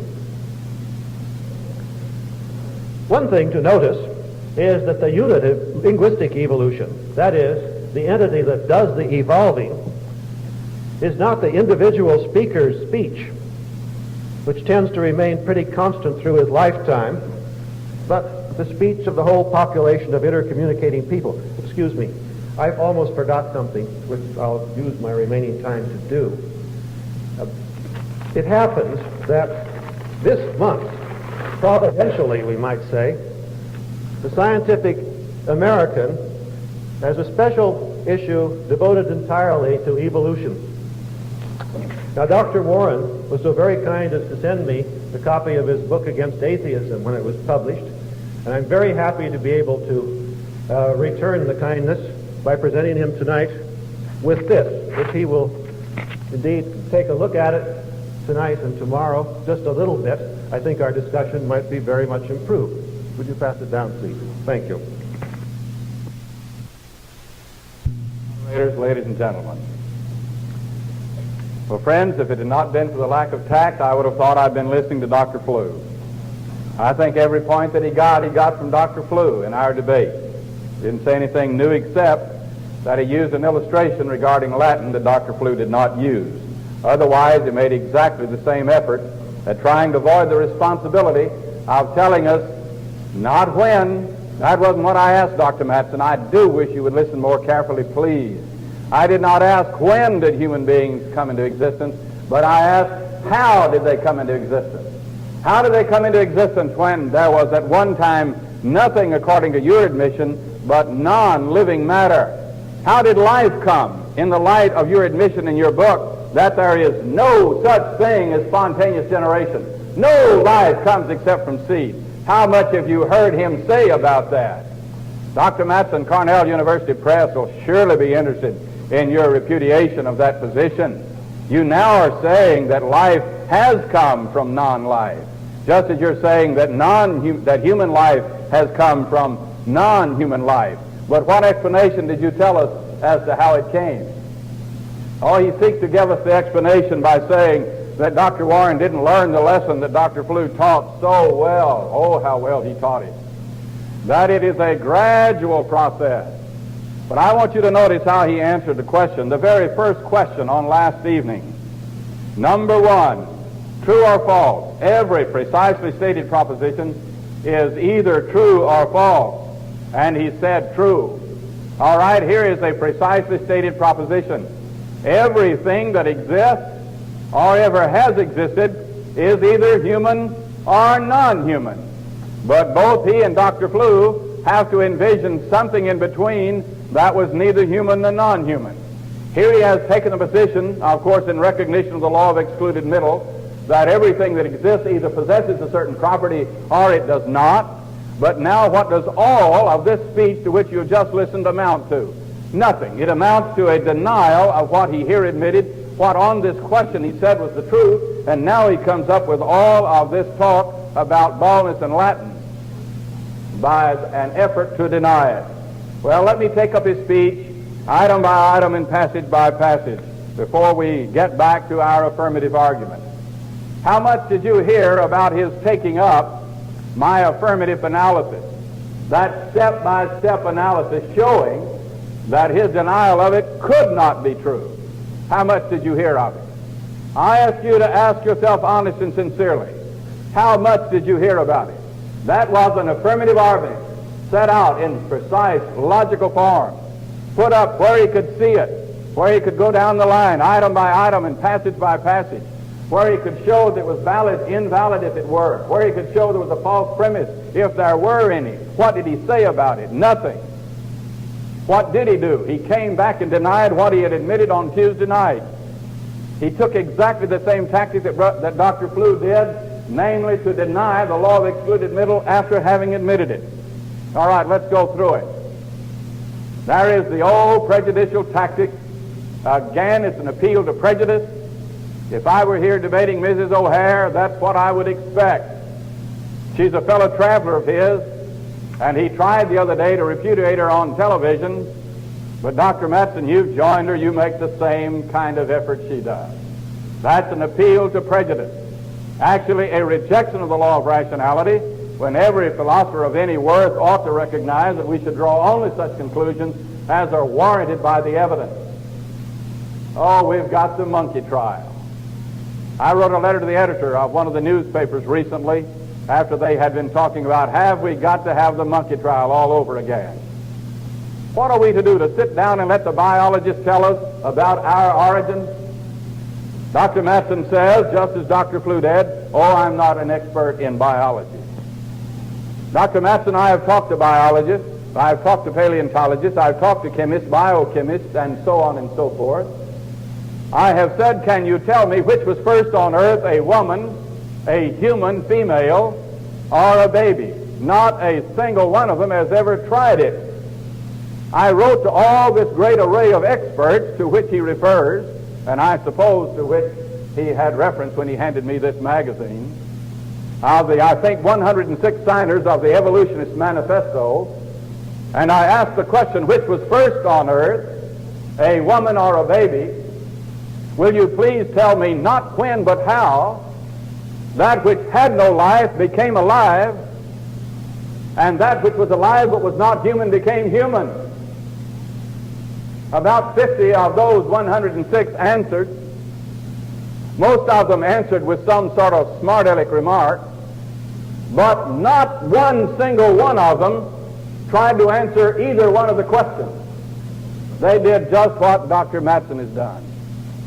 You listen to see if he will try to tell you how the first human being came into existence from that which was not human. And you listen to see if he will tell you when something that didn't have a human respiratory system turned into something that did have it. Then you will have something, Dr. Matson, and all of your talk about Latin and baldness has nothing whatever to do with it. Now, to set you straight on that, if you want to say that a language is either Latin or not Latin, as this proposition said, and Dr. Matson himself even underlined the word precisely, if he and I are going to talk about whether there really is the Latin language, then we will have to have the precise definition of the Latin language. And if we want to talk about the Spanish language, then we will have to have the precise definition of the Spanish language. But if we had such a thing, then we could talk about whether Jones or Smith is talking Latin or whether he's talking Spanish. If a person is bald or not, what do you mean by the word bald? Dr. Matson, I remind you, every precisely stated proposition is either true or false. I didn't say that just in every proposition is true or false, but every precisely stated proposition is true, and that's what you said. Now, if you define bald as being a man who has 100 hairs on his head, and a man has 99, a man who is not bald has 100, and a man has 99, then he's bald. If he has 100, 101 or more, then he's not bald. You see, that isn't very difficult, is it, Dr. Matson? All that you had to say about that's gone by the wayside. Now what are you going to do? Why, he said, I'm surprised that Dr. Warren's a member of the American Philosophical Association, the Southwestern Philosophical Association, the Tennessee Philosophical Association. You skipped that one. And the Philosophy of Science Association. What am I supposed to do, Dr. Matson, when I join one of those associations to say, listen, I want to get a message from Wallace Matson and he'll tell me what to believe. And as soon as I find out, when he says, can't you just see that? Can't you just feel it? Why, then I'll have to accept it. Or whatever I hear those men say in those various discussions, why, I just must accept it. Oh, Dr. Matson, in the philosophy classes that I've had, even the ones at Vanderbilt, said, no, don't do that. Demand the evidence. Doesn't matter to whom you're speaking. Friends, I want to appeal to you to demand the evidence of the Word of God. I want to appeal to every religious person, members of the church as well, members of Christianity as well as every other religion. Come and examine the truth, examine the evidence, and draw that conclusion. I want to make this appeal aside to members of the Lord's church to realize that Dr. Flew and Dr. Matson are among the greatest defenders. They are the most able, among the most able men to defend this position. The weakness of what you're hearing is not the man, it's the position. Ought this not to arouse you to say, let us go back into the world. Let us carry Christianity. Let us bring back the schools to where they used to be. In some of my study for my doctoral dissertation, I went back in the theological journals, way back to their beginning, even back to Harvard Theological Review. There you would find articles proving the existence of God, talking about the inspiration of the Bible. Now go and try to find it. Find it at Berkeley, California. Just what kind of product is turned out by men who listen, boys and girls who listen to the doctrine of Dr. Matson. Fornication, nothing wrong with it. Homosexuality, nothing wrong with it, as long as it doesn't harm somebody else. Little wonder then that we have the kind of situation that we have. Friends, there is not any man, so far as I'm aware, and I've talked to a great many scientists, and I've studied philosophy of science, though I do not claim to be any great expert in it. But I have asked various scientists, and they came to this class. Here's a biologist, a chemist, a biochemist, a paleontologist, and we had the opportunity to ask, would you, as simply a biologist, attempt to prove evolution from biology alone? No, I would not. Would you, as a chemist, attempt to prove evolution by chemistry alone? No, I would not. Would you, as a paleontologist, attempt to do it? No, I would not. What would you do? I would try to synthesize the evidence from all of the various scientific disciplines. But a question, is the a synthesization of the information from the various scientific disciplines, science or philosophy. It's philosophy, isn't it? Dr. Matson, as I told Dr. Flew, you're exactly prepared to deal with this issue of evolution. Now you need to get on with it. Face the problem not of when did human beings come into existence. That isn't what I asked. I ask you, how did they do it? Now, friends, everything that now exists on this earth is either a rock or it isn't a rock. Everything on this earth is either black or not black. Everything's either white or not black. Everything is either white or human or not human. Do you realize that the one and only argument these men have against the view that creation is true and evolution is false is that there was something that was neither human nor non-human, which is a denial of what they teach in their classes in the law of excluded middle, that every precisely stated proposition is either true or false, and that law as it pertains to objects is that every object either has a certain property or it does not. Now, all of his illustration about Latin was nothing more than Dr. Flew's argument that at one time there were some things that were neither human nor non-human. Well, I said, give me an example. He said, well, senile old person. All right, then. We can throw them out to the dogs, can't we, Dr. Matson? Can we leave them out on the hill for the wolves? The Nazis were right. If you've got people that are senile, get rid of them. Use them for medical experimentation in whatever way you want. I tell you, friends, it is indeed a dangerous doctrine to which you've been listening tonight, and one that is false to the very core. I don't have to depend on biologists to make my decision about my origin, Dr. Matson. I may gain information from biologists and biochemists and paleontologists and archaeologists and so forth, but it's still my responsibility, as every philosopher worth his salt will teach. Draw only such conclusions as are warranted by the evidence. Who else would I ask, Dr. Matson, that would be more qualified than the signers of the Evolutionist Manifesto to give me the argument? I wrote to an anthropologist, author of a book that thick on anthropology, had 8 chapters on evolution, a visiting professor at the University of Arizona from the University of Minnesota. I said, I read your 8 chapters on evolution. I did not see your argument. Where is this premise, this premise? Therefore, this conclusion follows. I know that man evolved from that which was non-human. He wrote back and said, I'm not interested in such simplistic formulations. Well, neither is Dr. Matson, and neither is any other evolutionist that I've ever encountered. What kind of response do they make? Oh, remember the monkey trial down in Dayton, Tennessee. And that's supposed to take care of it. That's supposed to say, all you ignorant people down in Tennessee, you know absolutely nothing about science.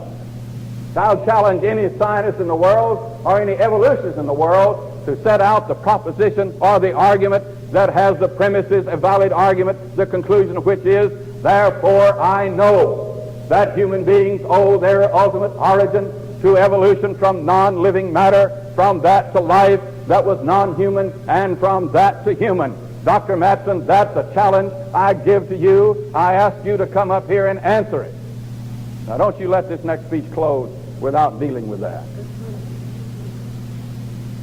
Dr. Matson admitted on the first night that not a single human being now living on this earth owes his birth to being born of an ape. Notice I didn't just say ape. Of course, he can try to raise prejudice by just saying ape. I said, or any other non-human thing. Now living, nobody now living owes their origin to birth from an ape or any other non-human thing. And nobody that ever lived in the past owes it. In the last question, he admitted that nobody now living owes their origin to being transformed from an ape or any other non-human thing. Can you imagine an ape walking through the woods one day? Time T sub 1, he's an ape. He lifts up his foot, he's an ape. But when he puts it back down on the ground, he's a human. That's what Dr. Matson's got to believe, something like that. There comes a split moment in time, time T sub 1. This thing alive, we'll just give him credit now for having something alive from non-living matter, is non-human. In the next split second, Dr. Matson, you could have 100 billion trillion years back out there, and you've still got to come to that moment. Here's something non-human, and in the next moment it's human. Now let's see you explain it otherwise. I don't care how much gradual change there is, there still has to come something, even though he's ever so close to being human, he's not human. What is a human being? A human being is something that's born of a human that owes its ultimate origin to the creation of God, and I've proved that here tonight. And he hasn't paid any attention to the details of the argument. If you want to know what Dr. Matson said tonight, you can go back and read the flu debate and read it perhaps given a little better with a little more tact.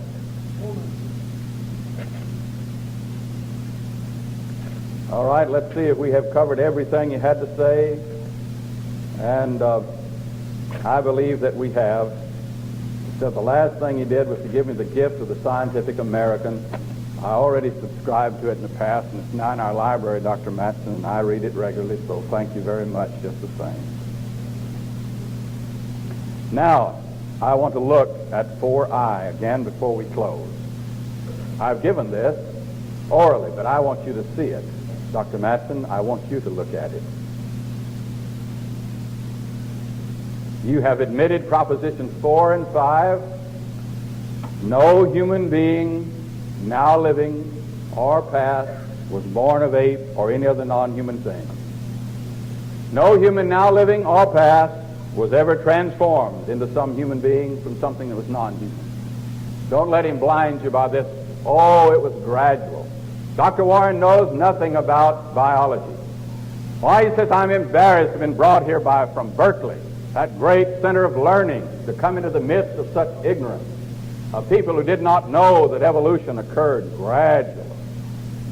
Let it occur, which I grant is a counterfactual hypothesis for the sake of argument.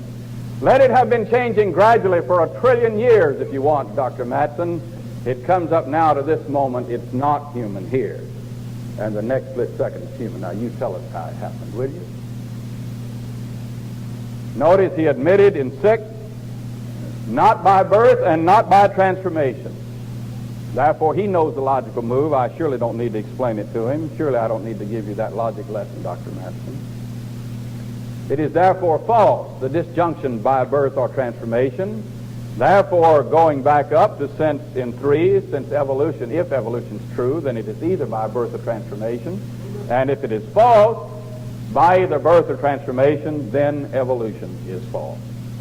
And if evolution is false, then creation is true. If creation is true, then theism is true, or God exists. And if God exists, then atheism is false, and my case is established.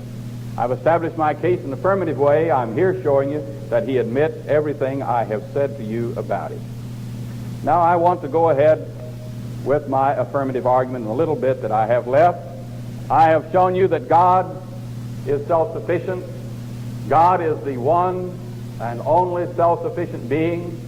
It is he who we must look to account for a human being because of the information that I gave you about the fact of the human body, of the cardiovascular system. I now turn to the fact that God is good. God is good and God is just. First, let me talk about the fact of the goodness of God.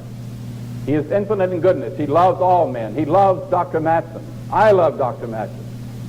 What I've said here tonight is not in any way an act of any indication of lack of love for him at all. As Stephen said, is recorded in Acts chapter 7, in speaking to the Jews, you stiff-necked and uncircumcised in heart, you do always resist the Holy Spirit.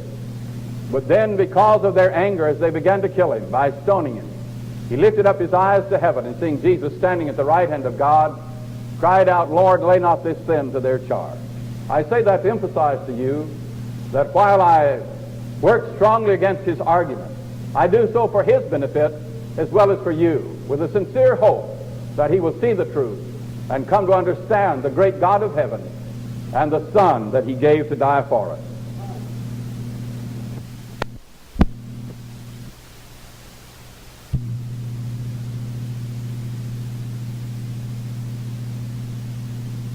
The education of Dr. Warren is a very difficult process, and I am pessimistic about my being able to accomplish anything.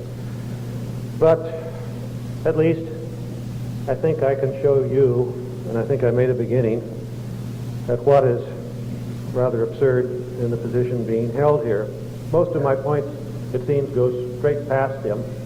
He's still maintaining that every precisely stated proposition is true or false.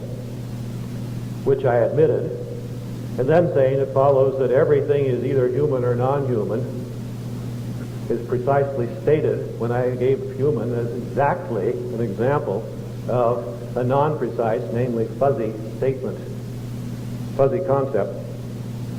So what is one to do in such circumstances? I guess just go ahead and hope that if it doesn't catch on Dr. Warren, it will on someone else at least, and so maybe I'm not completely wasting my and your time.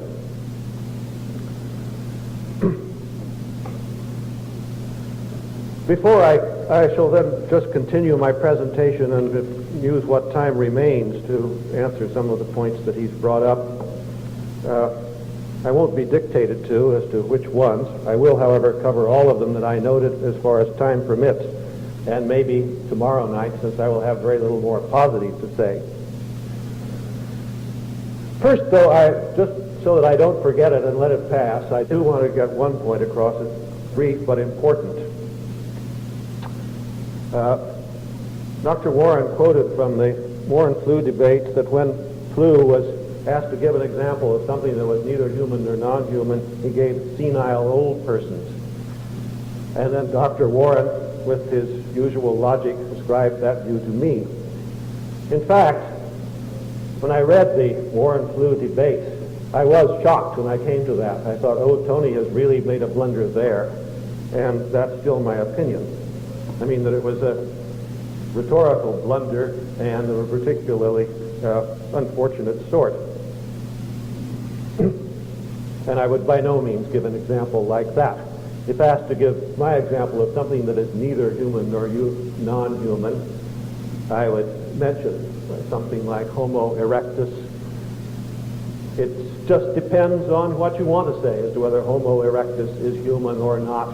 He's in the chain from the original primate to the human being. If you want to say he's human, okay, say he's human. If you want to say he isn't, okay. The fact of the matter is that there isn't any ladder of evolution, there is only a ramp. And who is to say, except quite arbitrarily and unusefully, where non-human leaves off and human begins? I'm trying to explain to Dr. Warren wrote to the 100-odd eminent evolutionists, and they all gave him the cold shoulder. I'm not surprised. They're busy men, and when a question like that comes in the mail, what are they going to do? I am trying, patiently, you will notice, to explain to Dr. Warren not what the answer to his question is, but why he shouldn't have asked the question. I haven't completed my explanation, but I think I have given enough of it so that he could get the general drift. As I said, I will, if necessary, repeat it. I'd rather avoid that, though. Well, I was talking about linguistic evolution. I pointed out, and this got completely past him, that you can't even in principle give a yes or no answer to the question, is this sentence Spanish or is it Latin? That if you tried to define things so precisely that you could, your definition could only be done by enumerating all the sentences in the Spanish language, or rather, in what you arbitrarily chose to call the Spanish language. And that would get us nowhere. I hope that that point at least was heard this time, Dr. Warren, and I hope that overnight it might even be digested. I am really of a very optimistic nature. Well, let me continue. I began to talk about linguistic evolution a little bit. I pointed out that it certainly occurs. No one would deny this. But it does have a feature that there is a penumbra between Latin and Spanish where it's a merely arbitrary and unuseful matter whether you're going to call it late Latin or Old Spanish. And I might point out all kinds of periods when, even if you did refine your views very, very closely, you find that, well, this person was speaking late Latin, and then he relapsed into Old Spanish, or somebody in the family did one and the other, and why bother? Let me talk about a few more features of linguistic evolution. Again, a relatively non-controversial and non-emotional subject. One thing to notice is that the unit of linguistic evolution, that is, the entity that does the evolving, is not the individual speaker's speech. Time? Don't I have 20 minutes? This is the negative. I got 15 minutes yet. Don't cut me off yet. Yes, I was sure I did. Okay, what is it that evolves when Latin evolves into Spanish? It's not the individual speaker's speech. That tends to remain pretty constant through a lifetime. I don't say that everybody in his old age has exactly the same speech patterns and habits as when he was young, but on the whole, unless he's moved or something into a new community, he will be speaking pretty much the same. That doesn't change. It relatively doesn't. What evolves is the speech of the whole population of intercommunicating people. This as a whole, we might call it the language pool. The people who talk to each other and are understood by each other. Now that, you see, starts out Latin and ends up Spanish. The change, that pool that starts out Latin changes. Notice, please, it's made up of individual speakers, none of whose speech habits are exactly like anybody else's. But the preponderance, well, we can say that they're all similar, or they couldn't communicate, and that some speech habits are perhaps more preponderant than others. There might be something that's called standard Latin or court Spanish or something, the sort of thing that academies and dictionaries are always trying to get fixed. You know, the idea of the Académie Française writing the French dictionary that's to tell you what pure French is forever. Well, it's generally recognized now that that is a hopeless task. Languages necessarily change. You cannot stop this, and you shouldn't try. There's no point in it. I say this speech of the whole population of intercommunicating people changes. It changes as fads, economic conditions, invasions, and consequently importation of new words, new activities, etc., a myriad of them, result in changes in the proportion of expressions of certain sorts. This process of change, moreover, whereby we get from Latin to Spanish, is not directed. There is no goal of it. It has no goal. It would be very naive indeed to suppose that some Dark Age peasants set out on the arduous task of initiating Castilian.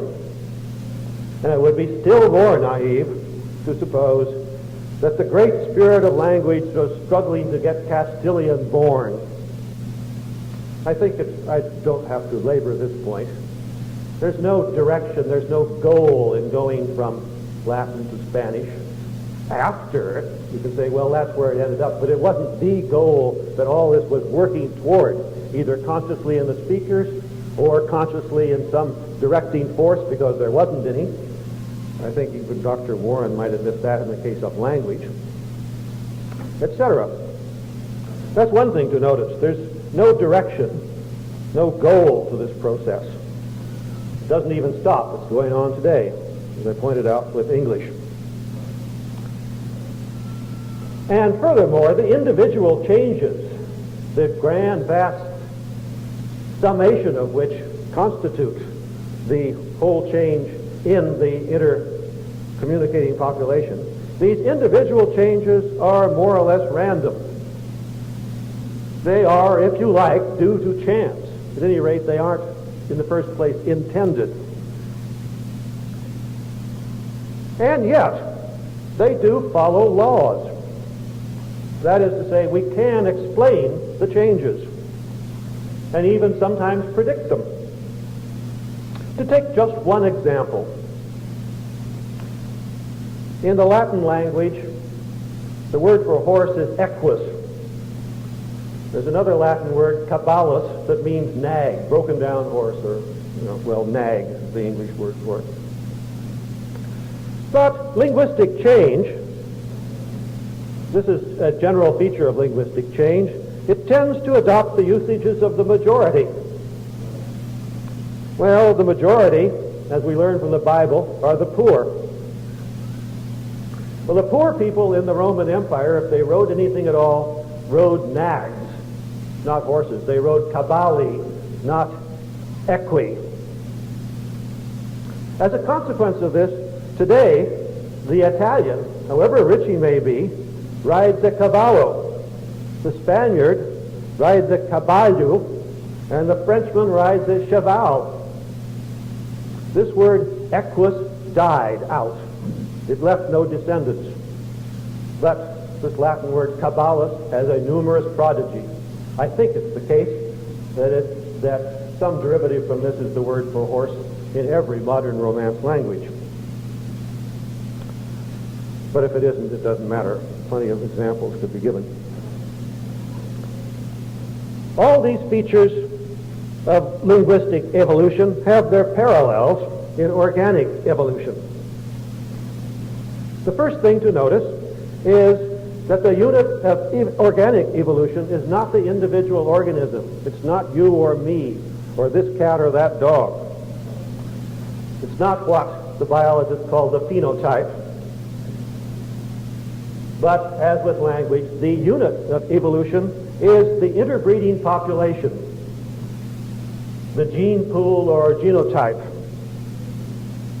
That genotype is what, as a whole, changes. And like linguistic change, the change in the genotype is not directed. There is no preset goal for it. The end is not foreseen. There are disanalogies between organic evolution or at least differences between organic evolution and linguistic. For example, the change in a biological genotype is, of course, infinitely slower than linguistic change. But the change follows similar principles. That is to say, they can both be explained by selection from mutations. The mutations are the essentially random element which produce something new under the sun. These go on all the time. The selection is the non-random element. It is that by adaptation. In my example of equus and caballus, I explained why caballus won out. It was, so to speak, to use a very old term in these evolutionary debates, the fittest, or rather the most adaptive, because it was that which occurred in the speech of most people. Now, perhaps in trying to meet some of Dr. Warren's objections, perhaps tomorrow night I will have some more to say in detail about evolutionary theory, unworthy as I am to lecture on it. But nobody else, I guess, is going to do it, and it seems important to do it at this time and place. I'll just end that presentation by a short remark, which will perhaps say something about where I hope to get. The reason why this account of the origin of things ought to be accepted, and the other million, which I indicated, ought to be rejected. And by the way, there are certainly as many accounts of the origin of man as there are of the origin of the universe.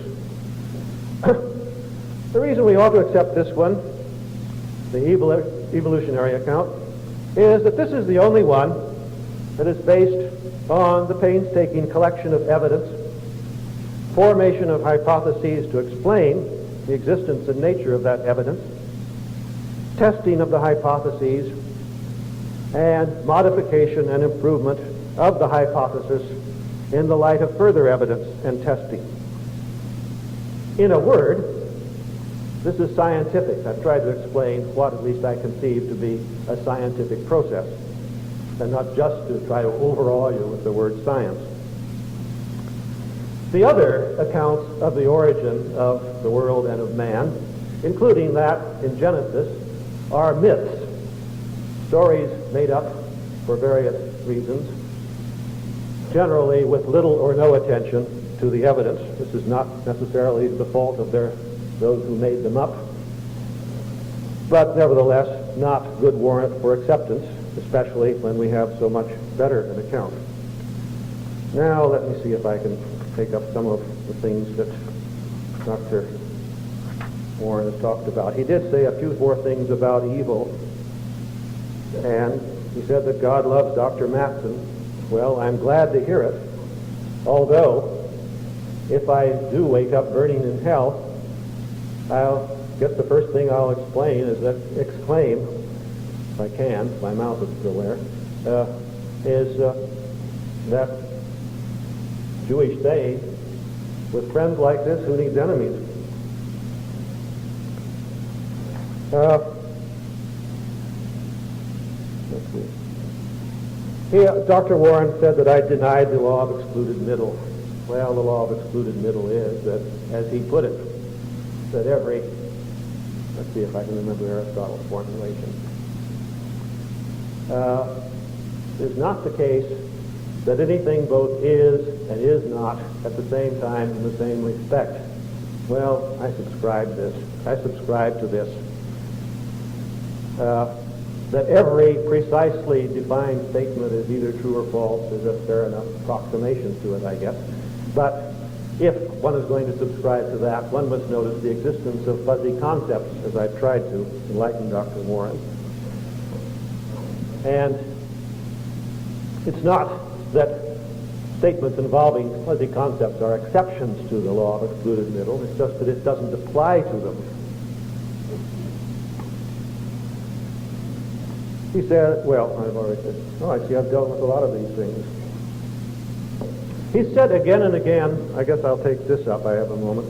He said again and again, not just tonight, that I said in my book that there is no such thing as spontaneous generation, but as an evolutionist I'm committed to it, so that's a contradiction, or an abandonment of the case or something.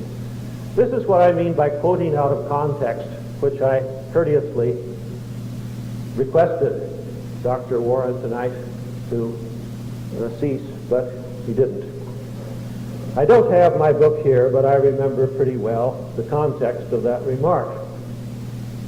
I was talking about Pasteur and Pasteur's refutation of spontaneous generation. Spontaneous generation in that context, and please notice that words may have different meanings in different contexts. As say, stock means one thing in the stock market, and quite another if you're planting flowers, and still a third if you're making soup, and so on. What I was talking about was the view that existed in Pasteur's time that not just the very first living organisms, viruses or subviruses, might evolve from non-living things, but rather the view that worms, horseflies, even mice were spontaneously generated in old piles of rubbish and slime and so on. That was the spontaneous generation which Pasteur refuted.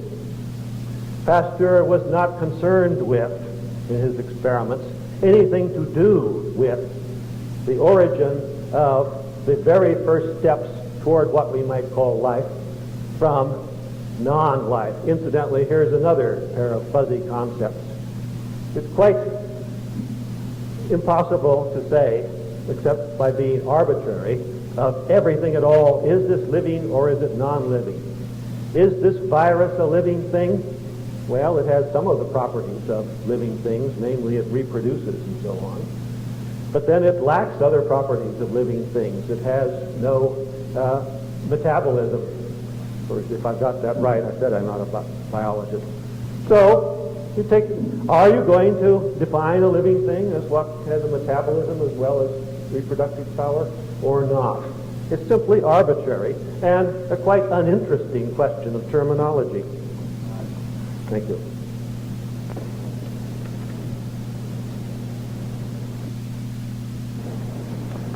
Dr. Matson, ladies and gentlemen, I'm happy to be before you for my last speech of the evening, a very brief 5 minutes.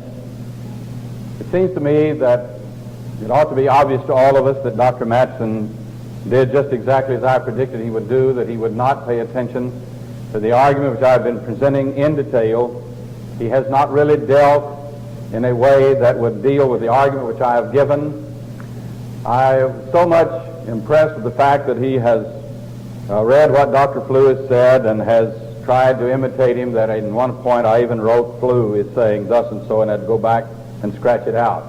I was impressed at the point with the fact that when there's something that he doesn't know how to answer, he gives us a long history of something.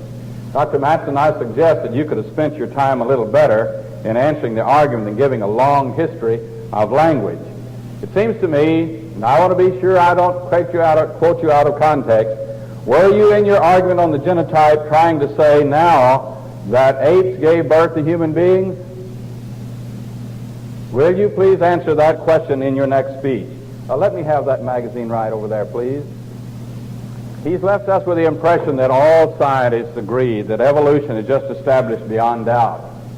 That simply is not so. And even if scientists did conclude it, that would not prove it.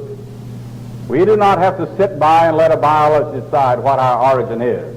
But Dr. George Wald of Harvard University, biology professor, Nobel Prize winner, and leading evolutionist, very openly expressed the situation relative to spontaneous generation. One has only to contemplate the magnitude of this task, evolution of primeval life from inorganics, to concede that the spontaneous generation of a living organism is impossible. And there are a number of other scientists on this same page that I could quote if I had the time, but I don't. But speaking of taking things out of context, I'll have time, I suppose, to do this at least. Dr. Matson last night took my book, Have Atheists Proved There's No God, took the matter out of context and completely misapplied it. On page 32, the bottom at the top, 33, I said, no power, not even infinite power, can create a being who is a free moral agent and who is yet beyond even the possibility of sinning. This is the case because the possibility of evil is analytical to the definition of moral agency. And he raised the point that this puts me in contradiction when I answer the question saying that in the sense that God always does good, then he is a moral agent. Now my statement here in this book refers to a created being, a contingent being, one who depends for his existence upon the mighty creative act of the non-contingent, self-existent being who is God. I have made the point that no power, not even infinite power, can create a being who is free moral agent and who yet is beyond even the possibility of sinning. This is the case because, as I said, the possibility of evil is analytical to the definition of moral agency. Now note carefully what I had in mind in this statement. God always acts in harmony with his own infinite goodness because he has the infinite power to control every situation. He always uses his infinite goodness and justice correctly because his infinite power is controlled by his infinite goodness and knowledge. Now that takes care, Dr. Matson, of that misrepresentation and taking matters out of context. He used an illustration about a blowtorch and asked if I would use a blowtorch on my son in punishment. No, Dr. Matson, I would not. You admitted that one man could punish another. You admitted that one man could punish even such a terrible criminal as Hitler. Would you have used a blowtorch on Hitler? What he's trying to get at is here, if you would not punish one severely, this shows that God would not punish man severely. No, all this shows is that I do not have the infinite concept of God or of sin that God does. There is no way that I could know the enormity of even one sin except the great God of heaven would tell me. I cannot by philosophical reason know what ought to be the punishment for my sin, but God has revealed it to me by telling me that the only way out of it is by the gift of my Son. And the Word became flesh and dwelt among us and gave his life on the cross that we might be saved from our sin. But God then tells us that if you reject it, then you shall be punished forever. That is, as a matter of retribution. The suffering in hell is not evil. It is retributive. The wages of sin is death. The Greek word opsonion means what you have earned by what you have done. Dr. Matson has really paid no attention to my carefully formulated argument on the reason for punishment: deterrent, reformation, and retribution. And that most fundamental, in which I'm sorry to say our American society is largely forgetting, is retribution. We cannot reform criminals until we can bring them face to face with the fact that they deserve the punishment which they are being given. But if we send them to prison and they're made to feel sorry for themselves, as if they're mistreated because they're in prison, even though they've held up a grocery store and murdered the man and wife who run it, oh, you poor little fellow in prison, we need to help them to see they deserve what they're getting. Now, the Bible tries to help us to see that sin is a violation of the law, of the will of Almighty God. He doesn't want us to do it. His ideal will is that no one would ever sin. He created this world as a place for man's habitation, to make up his mind whether he will love and serve him or not. God pleads with man not to sin. That's his ideal or intentional will for us all. His will in the circumstance of our sin is that we will respond to his gracious offer of his Son. The cross lets us know that we cannot save ourselves, that we must be saved by the grace of God, by the blood of Christ. But God warns us that if we reject it, we will be lost. God's warning of punishment should be a deterrent to go into it in the first place. And his warning of what will happen if, having gotten into it, we do not come out of it, should lead us to reformation, to rehabilitation, spiritually as it were. But then if in the face of all of that we continue our lives and refuse to do so, and go out through the door of death into eternity, then we shall stand before God in judgment to hear the words that will set us away from God and everything that's good once and forevermore. And that will be a matter of retribution of what we deserve. My friends, I think you can see that we have not heard this affirmative speech replied to tonight. Glory be. Dr. Warren and I finally agree on something. I agree, I think, with the substance of Dr. Warren's complaint on what is sometimes called the coddling of criminals. I don't know whether we agree in the philosophies behind it, but I do think that as a matter of fact, the criminal justice system is not doing what it ought to do, and that a misguided tenderness for criminals probably has something to do with this. So I think that the failure to apprehend any significant portion of them has even more. But that, of course, is entirely irrelevant to our subject, so I won't pursue it. Was I trying to say that apes gave birth to human beings? No, I was trying to say that you shouldn't even ask whether that did or didn't happen.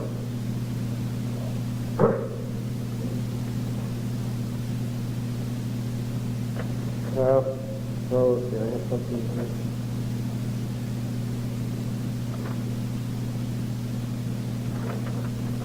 Dr. Warren says that I quoted him out of context when I quoted his statement that the possibility of evil is analytic to moral agency. He says now, well, he only intended that to apply to human beings, not to God, as the context makes clear. Well, if so, then I'm afraid he's guilty of a contradiction, which only, I think, makes matters worse, because not even putting God in can possibly make it okay to say, well, this concept applies to all those, but not to those under that one under completely different rules. You see, he wants to say that God is a moral agent, but this conflicts with his whole tie-up between moral agency and the possibility of sin and his illegitimate transition to the actuality of sin, so he is in a bind. But he shouldn't accuse me of quoting him out of context, because I didn't. Let's see. He said he just about accused me of plagiarizing Flew, except for a new illustration, he said. Well, I think I explained that I was trying to succeed where Flew had clearly failed, and by it I put quite a bit of store in the illustration, which I very carefully prepared, and I thought it might do the job, but alas, it seems that it won't. All I can hope for now is that when this is printed up, Dr. Warren may go back and read it, and maybe someday the light will dawn.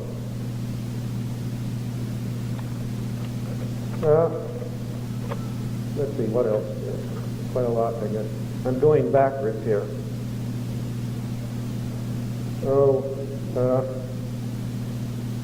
He accused me again of subjectivism. He's very shocked that I said that fornication and homosexuality might not be wrong after all. Again, homosexuality and fornication don't exist. They aren't entities. There are only individuals who engage in this or that behavior. He says he was shocked, and he also says, well, who decides whether they're wrong or not? This is the subjectivism bit.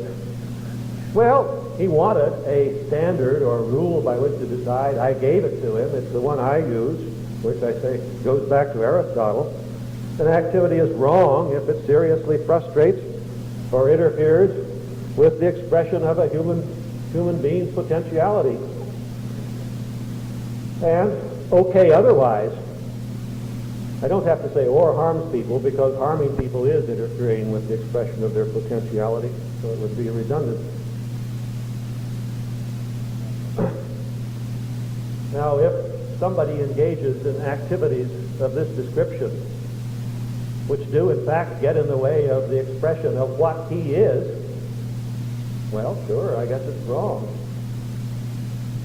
If they debilitate him or impoverish him or make him all broken up or something like that, he'd better not do it. But as long as it doesn't harm anybody, I don't think other people ought to interfere except by exhortation, unless it results in harm to somebody else. That seems to be a very pedestrian, but as far as my lights tell me, adequate kind of moral rule to go by.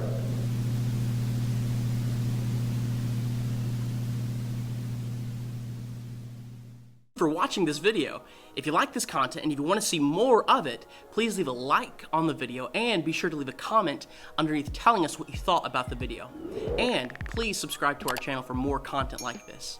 Alright, I hope everyone has a great day.